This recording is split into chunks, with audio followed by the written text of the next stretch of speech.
mas-uuliyiintan iyo taliyaha ciidanka asluubta Soomaaliyeed ayaa ku wareegay dhammaan qaybaha kala duwan uu ka kooban yahay xabsiga MBCC kaas oo wax badan ka tiri doona baahiyaha maxaabiista isla markaana daryeel joogto ah ay ku heli doonaan.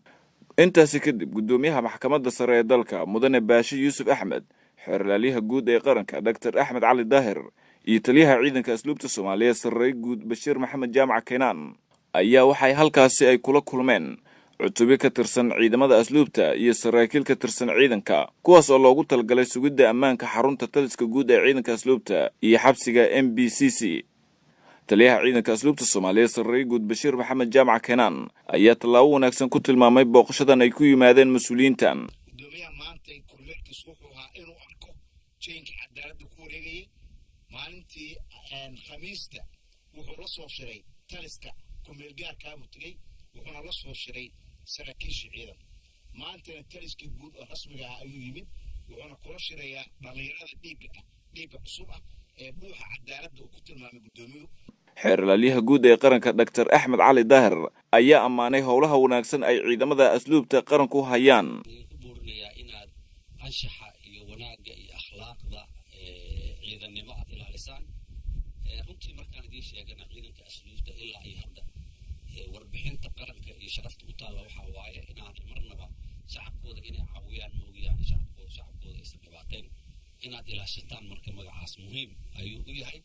gudoomiyaha maxkamadda sare ee dalka mudane Baashi Yuusuf Axmed ayaa sheegay in dawladdu ay dadaal ku bixinayso sidii loo horumarin lahaa ciidanka asluubta Soomaaliyeed isagoo tilmaamay in ciidanka asluubta ay hayaan howlo muhiim u ah bulshada Soomaaliyeed. waxaanu qiraynaa oo marakanahay in dalkiina aad ugu talagasheen naftiina iyo dhiiggiina u bixisaan si ay u badbaadaan shacabka Soomaaliyeed ee amnigooda ilaalinaysaan.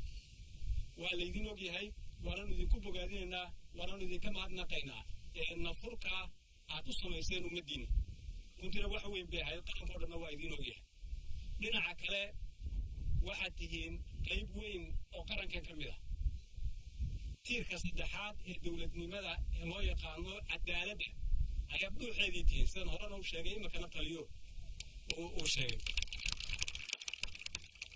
waxaan aaminsanahay haddii markaa buuxa cadaaladda oo ciidankii asluubtii haddii uu hagaago, haddii laga helo dhaqankii wanaagsanaa, haddii laga helo akhlaaqdii, haddii laga helo tababarkii, haddii laga helo dhaqankii looga baahnaa qof ka shaqaynaya cadaaladda, waxaanu aaminsanahay cadaaladdu inay toosi karto.